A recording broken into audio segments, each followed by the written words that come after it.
Bismillahirrahmanirrahim. Assalamualaikum warahmatullahi wabarakatuh.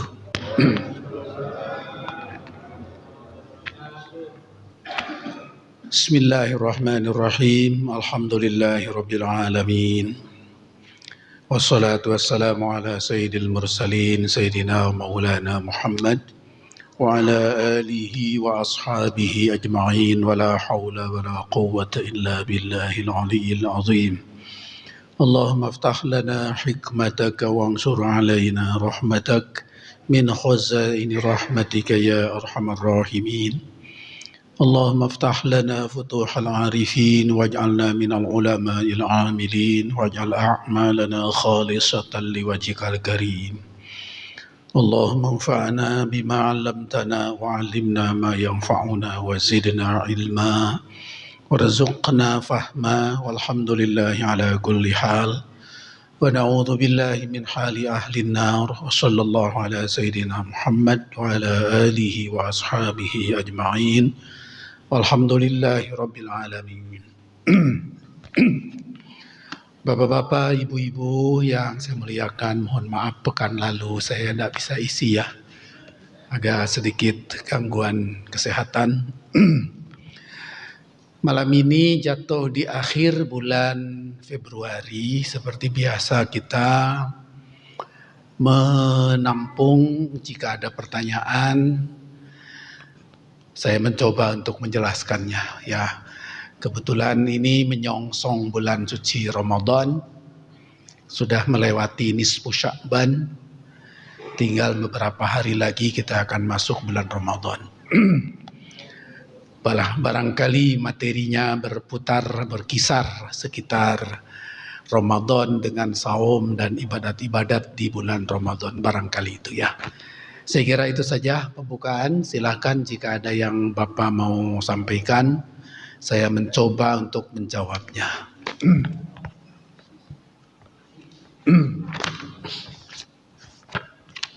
Assalamualaikum warahmatullahi wabarakatuh. Waalaikumsalam warahmatullahi wabarakatuh. Pertanyaan saya sangat singkat saja Pak Ustadz. Jadi hadis sangat populer di situ yang berbunyi man shoma Ramadan imanan wa ihtisaban ghufira lahu ma taqaddama min dzambi. Iya.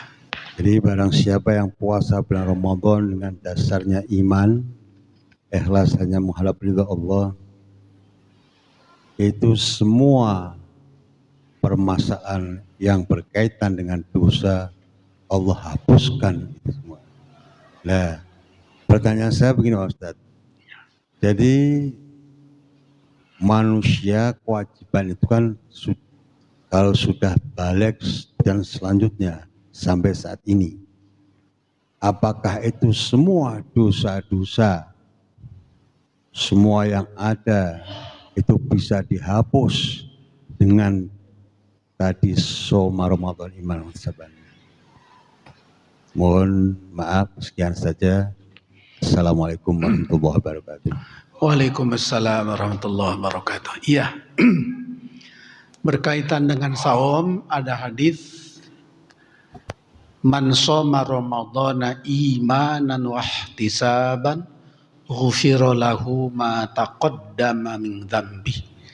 Barang siapa yang saum dengan dasar iman dan ihtisab, diampuni dosa-dosanya yang telah lalu.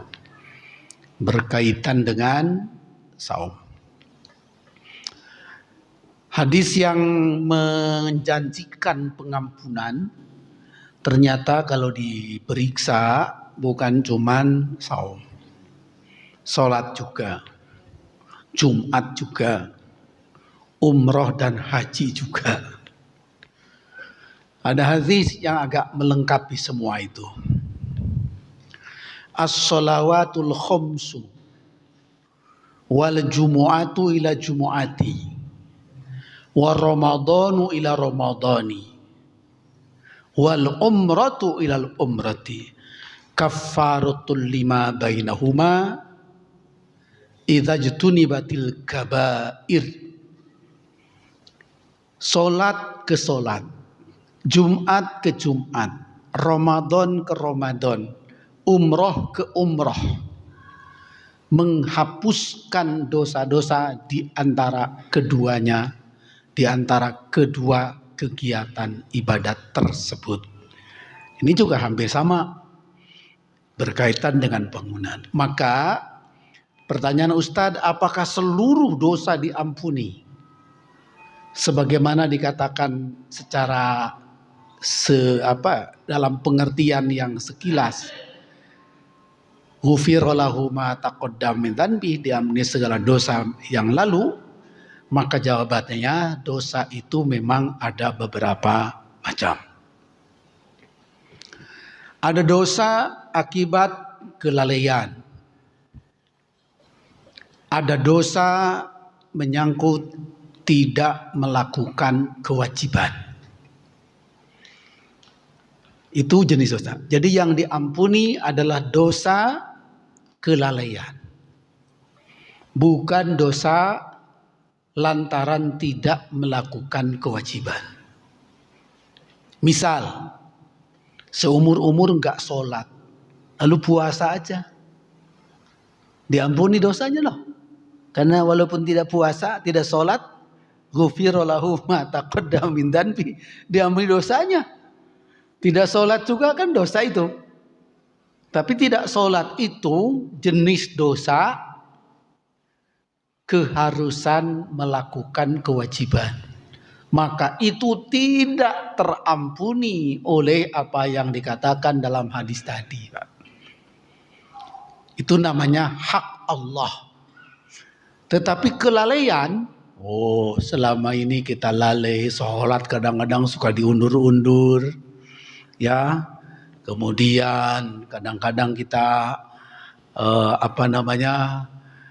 mungkin tidak menunjukkan rasa syukur atas nikmat Allah.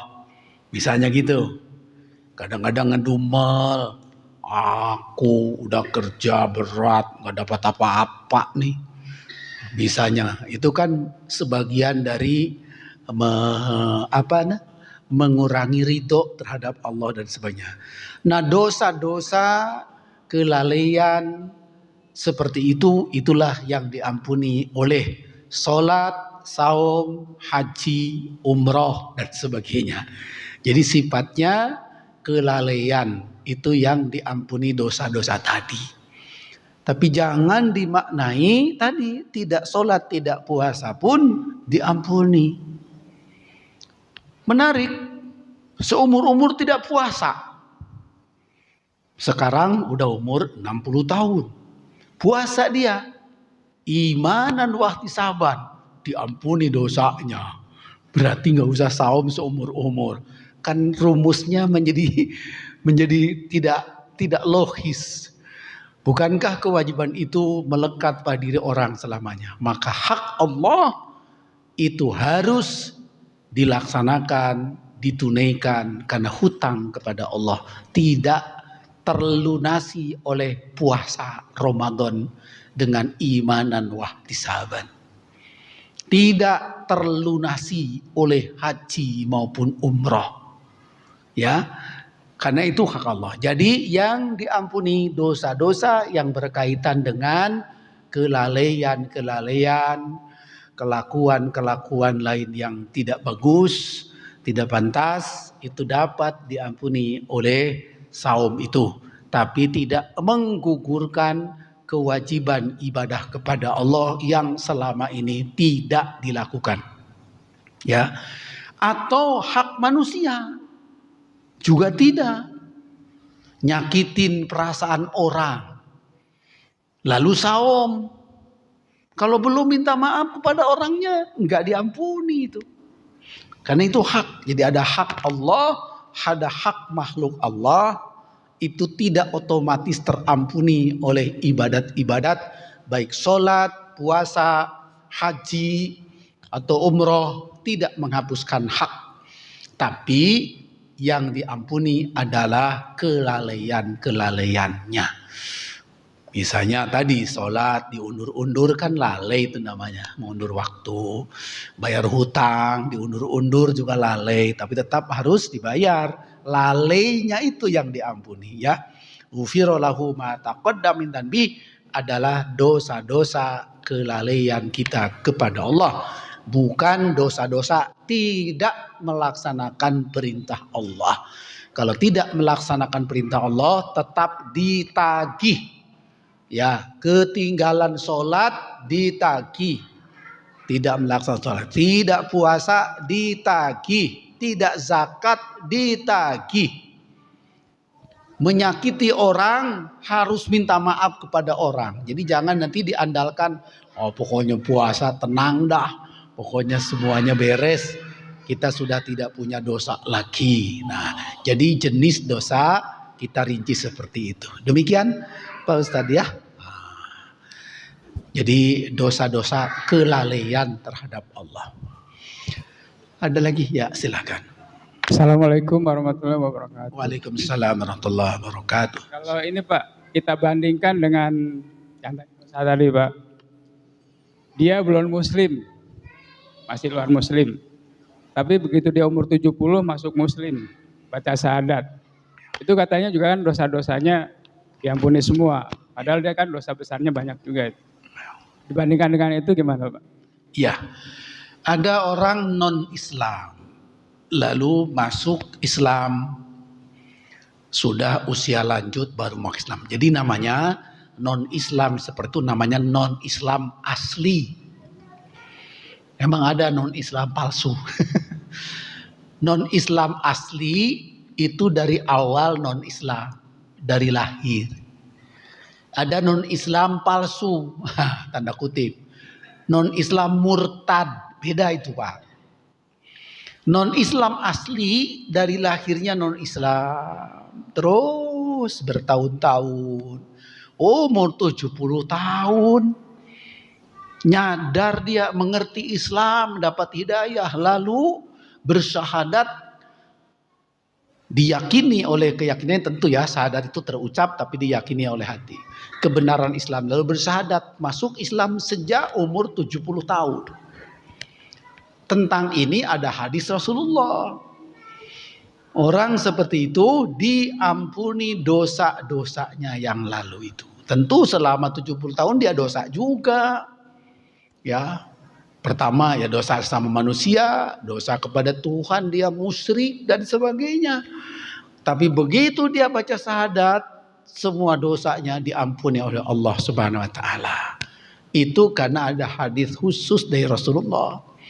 Jadi begitu dia masuk Islam, semuanya dihapuskan oleh Allah. Itu keuntungan orang yang memeluk agama Islam yang tadinya bukan Islam. Beda lagi dengan orang murtad. Dia tadinya Islam, umur 20 tahun murtad. Terus umur 60 masuk Islam lagi. 20 nih, 30, 40, 50, 30 tahun dia menjadi orang murtad.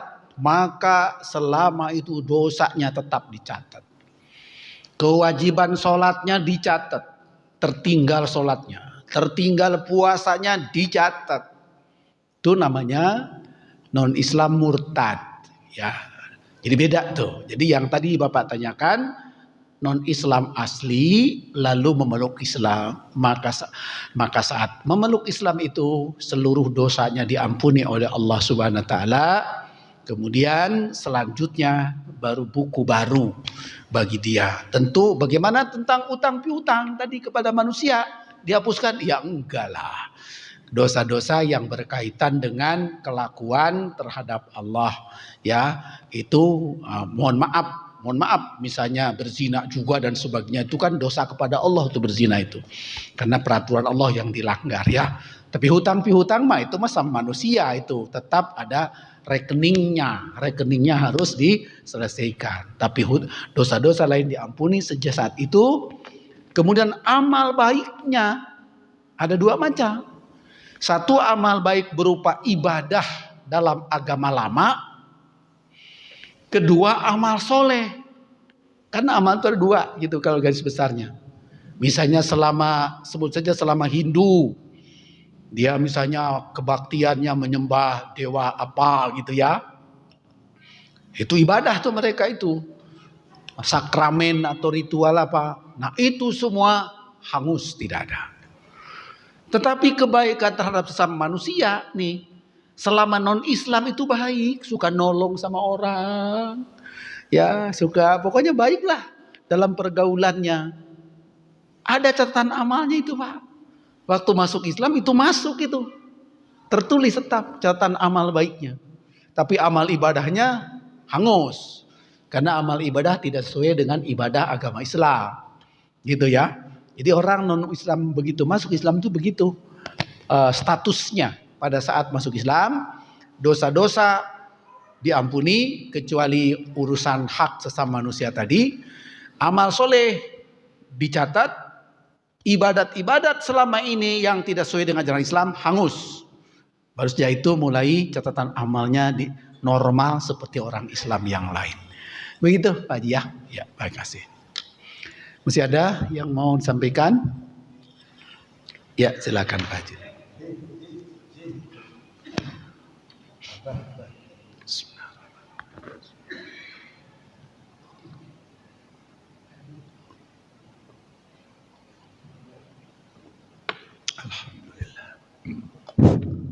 Assalamualaikum warahmatullahi wabarakatuh. Waalaikumsalam Masih warahmatullahi berkaitan dengan puasa Pak Ustadz. Apabila kita pada siang hari bersetubuh dengan istri kan kena membayar kifarat ya Pak Ustadz ya. Iya. Nah bagi yang nggak mampu kan harus membayar puasa berturut-turut selama 2 bulan kalau nggak salah ya. Bagi yang hamil membayar kodok dan fidyah juga. Nah bagi yang kaya ini kan Pak Ustadz kan hanya membayar 60 orang fakir miskin ya Ustadz.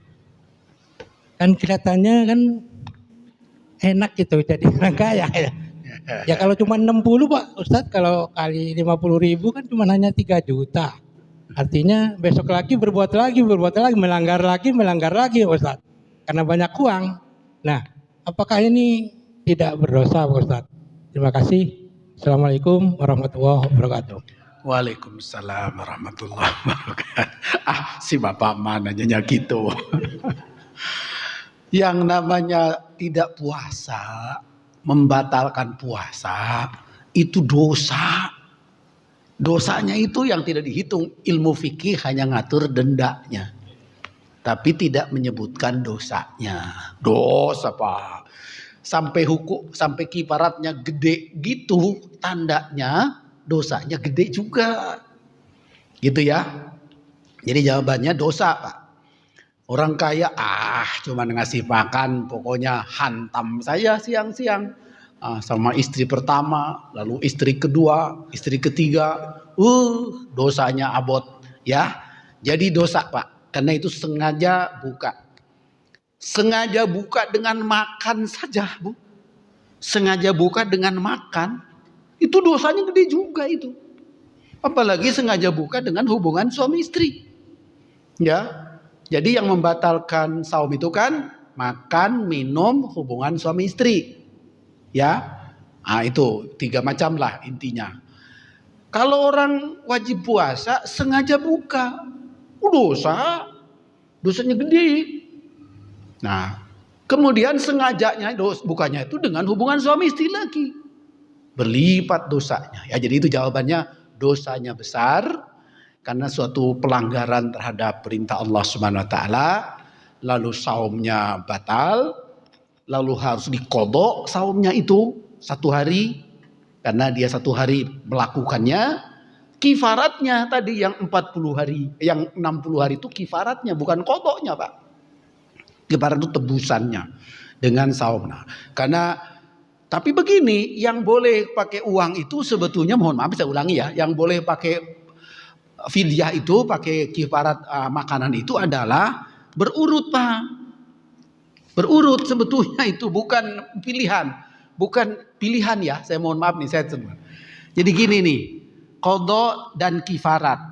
Orang jima harus qodho plus kifarat. Kifaratnya pertama memerdekakan hamba sahaya. Enggak langsung ke ngasih makan, enggak. Merdekakan hamba sahaya, seorang hamba sahaya. Tapi sekarang sudah tidak ada kan? Jadi turun ke nomor 2. Nomor 2-nya fa'in ajaza, kalau tidak bisa memerdekakan hamba sahaya, kemudian saumu syahraini mutatabi'ain. Saum 2 bulan berturut-turut. Jadi itu urutannya begitu. Kalau pertama sebetulnya merdekakan hamba sahaya dulu, beli hamba sahaya, merdekakan. Kalau dia punya, lepaskan hamba sahaya, merdeka. Tidak ada, baru turun kepada saum 2 bulan. Nah, udah saum. Lalu kalau dia ternyata tidak mungkin saum, nah ini baru nih. Tidak mungkin saum karena fisiknya tidak memungkinkan. Kalau dalam Quran, wa 'alal ladzina yutiqunahu, orang yang tidak mampu secara fisik untuk saum. Misalnya punya penyakit mah stadium 4. Karena mah itu stadium 1 bagus Pak pakai saum, stadium 1 dan 2 itu bagus pakai saum itu. Jangan aduh aku mah nih, mahnya apa dulu? Kalau mah baru stadium 1 atau 2, saum. Ini saya taunya dari dokter ini. Gak apa-apa, malah sembuh nanti. Asal saumnya baik. Nah, tapi sudah 3 atau 4 jangan. Karena sudah rusak itunya, mahnya, lambungnya, gasternya sudah tidak bagus. Nah itu berat. Oh ternyata dia punya penyakit mah, jadi tidak bisa saum itu. Nah maka yang tadi 2 bulan berturut-turut syahraini mutatabi'ain, nggak mampu dia. Baru masuk pilihan ketiga. Bukan pilihan, opsi ketiga. Fa'in ajaza, jika tidak mampu untuk saum 2 bulan berturut-turut, it'amu sittina miskinan likullin minhum muddun, yaitu dengan memberikan makanan 60 fakir miskin. Setiap fakir miskin diberi makan 1 mud. 1 mud itu makanan pokok 1 liter kurang lebih. Nah gitu ya. Jadi yang tadi gambaran orang seenaknya tidak bisa. Kalau dia orang mampu saum, harus saum. Enggak langsung boleh. Ini bukan memilih nih, bukan memilih Pak, diurutkan. Karena namanya kifarat itu macam-macam Pak. Ada yang diurutkan, tidak bisa cek vlog ya, ada urutannya, tertibnya. Ada yang boleh milih. Ya. Seperti apa tuh? Seperti pengganti dam. Itu pengganti dam itu, nah itu bisa memilih misalnya atau contoh. Jadi ada kifar itu ada yang boleh memilih, ada yang harus berurut. Nah ini berurut Pak ya. Jadi insya Allah bagi mereka yang ngerti hukum, tentu saja tidak akan ada orang yang main-main seperti itu, menganggap sepele hukum, karena urut-urutannya beda tuh. Dari atas dulu ya, saya kira begitu. Tentu kemudian menyangkut dosanya, buka dengan sengaja itu udah dosa, itu udah pasti ya. Jangankan dengan hubungan suami istri, dengan makan minum saja sudah dosa. Kalau namanya orang sengaja buka. Bahkan kalau Bapak temukan kaul para ulama yang sengaja buka itu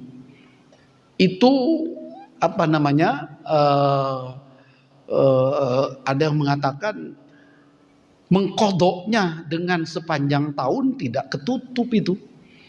Pahala yang 1 hari yang sengaja tidak puasa, sengaja, lalu ingin mengkodoknya supaya ketutup kesalahan tadi itu atau pahala yang tertinggal tadi itu dengan cara puasa setahun nggak ketutup. Itu ada hadis seperti itu yang mengatakan ya. Jadi menunjukkan bahwa ibadat saum bukan untuk main-main, bukan untuk diringan-ringankan, dianggap sepele, tapi ini ada ketentuan yang serius dalam melaksanakan rukun Islam nomor 4 tadi. Ya, demikian Pak Haji. Terima kasih. Masih ada yang mau disampaikan? Silakan.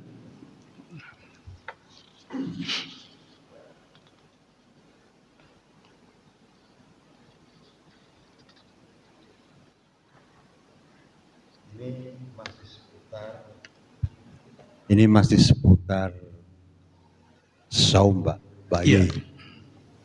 Jadi di dalam Ramadan itu ada kelebihan bulan itu namanya Lailatul Qadar. Nah, Lailatul Qadar itu kan begitu gede pahalanya. Yang saya tanyakan, apakah Lailatul Qadar itu berbentuk? Apakah Lailatul Qadar itu hanya apa Pak Ustaz ya? Nah, pertanyaan begitu Pak Ustaz. Apakah berbentuk itu orang yang dapat Lailatul Qadar tadi Pak Ustaz? Sekian, terima kasih.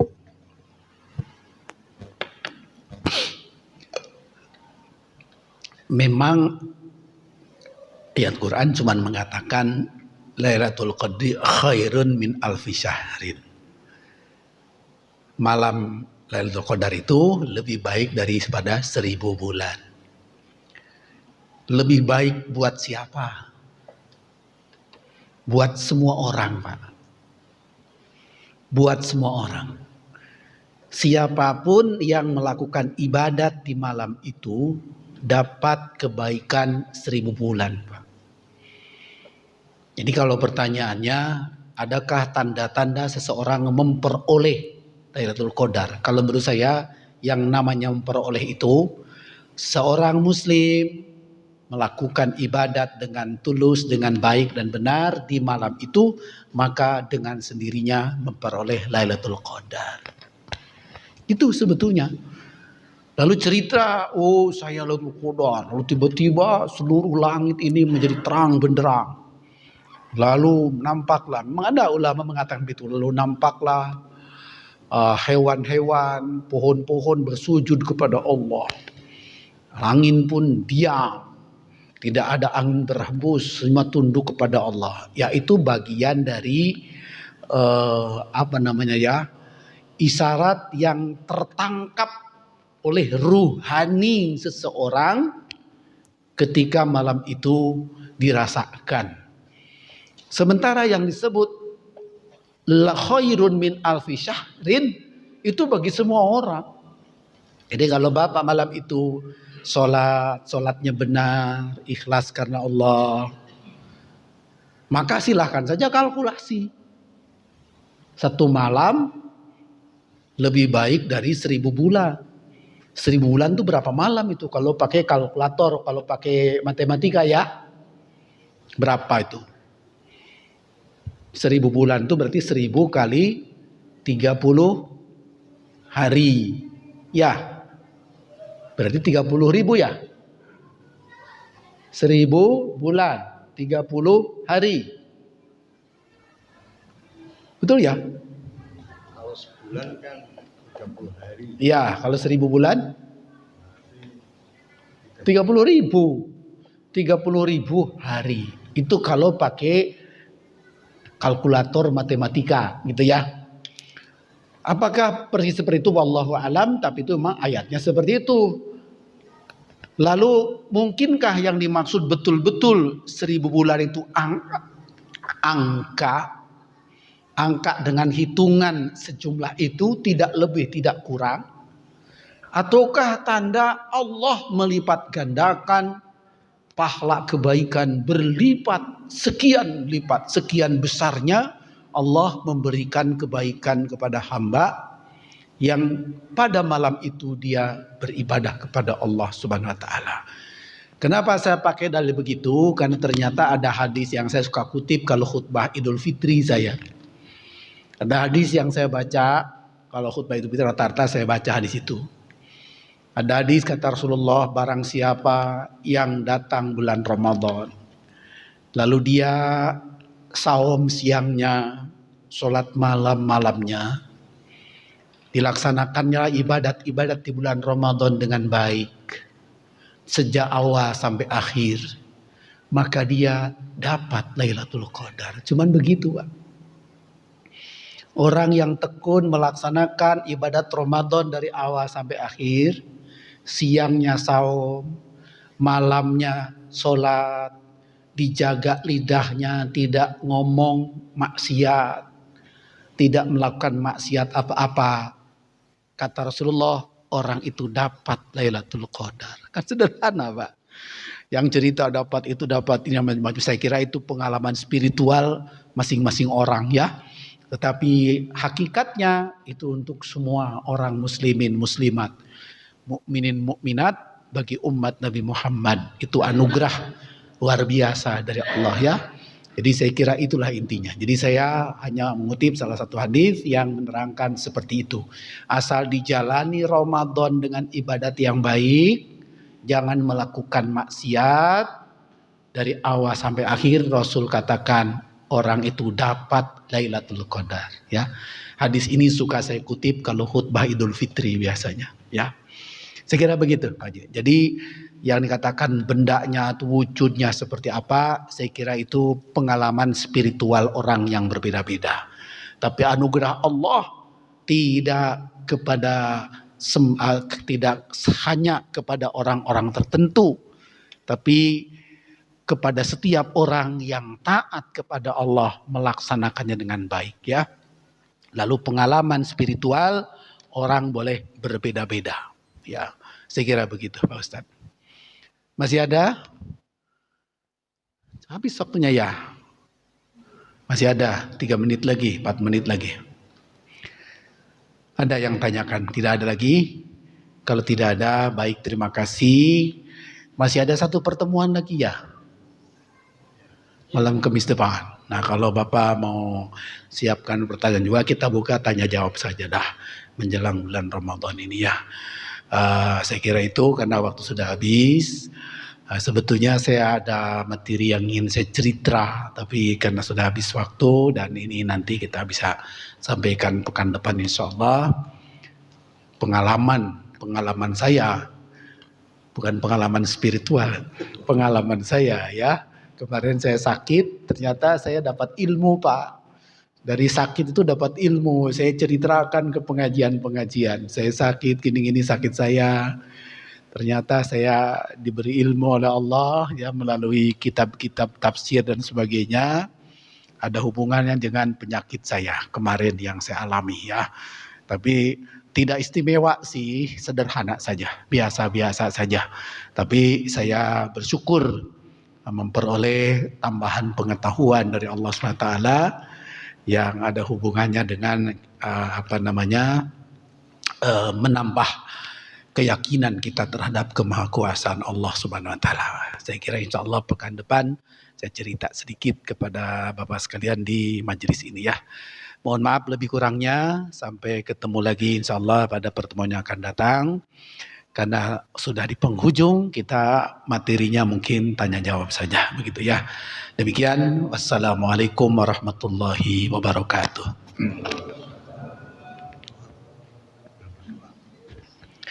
Allahumma salli wa sallim ala sayyidina Muhammad wa ala alihi wa ashabihi ajma'in. Allahumma aghnina bil ilmi wa zayyinna bil hilmi wa akrimna bil taqwa wa jamilna bil afiyah. Allahumma barik lana fi Sya'ban wa ballighna Ramadan wa a'inna ala siyamihi wa qiyamihi wa taqabbalhu minna innaka antas sami'ul alim. Allahumma inna nas'aluka minal khairi kullihi ajilihi wa ajilihi ma 'alimna minhu wa ma lam na'lam wa na'udzu bika minasyarri kullihi ajilihi wa ajilihi ma 'alimna minhu wa ma lam na'lam.